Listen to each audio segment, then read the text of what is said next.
Hi guys, welcome to part three.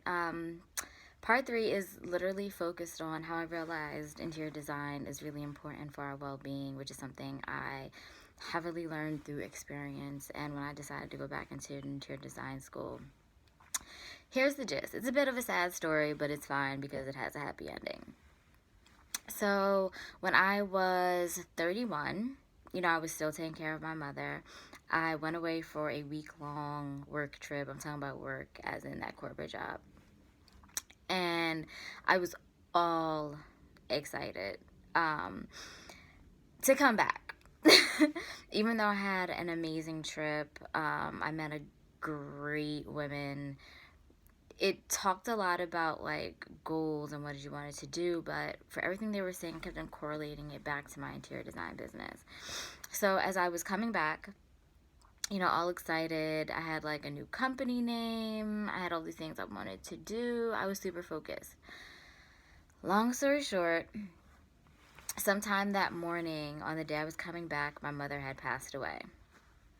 At the time, my boyfriend at that time and my best friend were taking care of her for me, and let's just say life was not what I expected to be when I landed, because I thought I had all these new plans, but instead I was going to be burying my mother. Now, my mother had literally died on the bathroom floor. She had a series of medical issues, and she ended up, she was also on dialysis as well as had a bad heart. So I guess there's this thing called a fistula for people on dialysis, and her fistula started bleeding, and she must have left her bedroom, going to the bathroom, and she literally passed on the bathroom floor. Let's fast forward a bit. So that night, my best friend and one of my really, really close friends, after, the funeral home came and took her, they had scrubbed my bathroom floor heavy with bleach. So in the grout, there was this bleach stain from them scrubbing the blood out, which I can appreciate. But every time I went to the bathroom, I would stare at that bleach stain because I knew why it was there.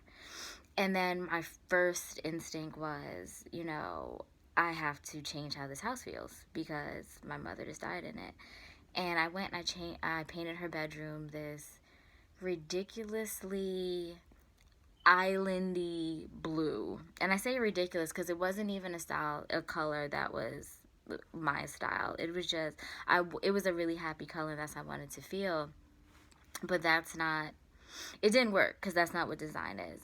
I literally spent the next 2 years repainting the entire house, changing every room in the house. Every room got new furniture, and I mean every single room. That bathroom eventually got renovated, which I needed because that bleach stain, you want to talk about depressing? Jesus Christ. And it just taught me that, everything that I was experiencing and going through at that time, everything that I was learning in school by this time was teaching me that, interior design is not just about picking out pretty things, which sadly a lot of people think. Interior design is about creating an environment. It's about the materials that we use. It's about how things come together. It's literally, every project is this journey, and at the end of that journey, it should feel good. If someone does not walk into their house and feel good, you got to change something in your home. It's about how the colors go together. It's about the story that your home tells. It's about feeling good. And it was through this journey of trying to heal through the loss of my mother that I discovered my own process. I discovered and honed in on my own aesthetic even further, which is why I always have elephants with their trunks up in my design as a sign for good luck. It's always why I always want things to just look a certain way and feel a certain way. It's all about the vibe that the space has.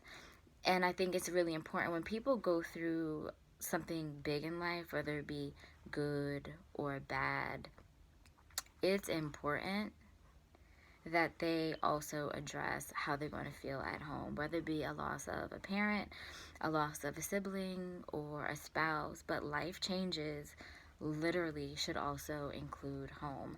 So if someone is looking for a designer that's going to do something cheap and quick, I'm not the designer for them, because I don't want to do it quick. It's not going to be a quick process. I want to go through each motion. I want to understand the client. I want to understand how they live. I want to understand what they need to feel good in their own home, because that's what's really important. So that's the quickest way that I could kind of tell this story. I mean, there are so many details, so many ins and outs, but it's much too long for a video. Thanks for listening.